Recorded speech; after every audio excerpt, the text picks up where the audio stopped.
May tattoo ba na bawal sa Korea or okay lang kahit anong klase ang tattoo mo? Ayun, shoutout sa iyo idol na nagtanong kay Marks. Actually hindi ko pa rin talaga alam yung kung saan galing yung bawal na tattoo dito sa Korea. Hindi ko alam kung saan sumikat 'yon.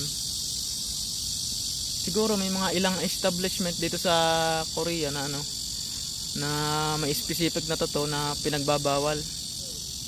Pero kung ang tinatanong mo ay yung mag-a-apply as an EPS factory worker, kung bawal yung tattoo, ay hindi. Gawa ng maraming EPS din naman dito na maraming malalaking tattoo din. Gawa ng sa qualifications naman na pag mag-a-apply ka ng EPS factory worker, kahit sa exam pag magre-register ka, hindi naman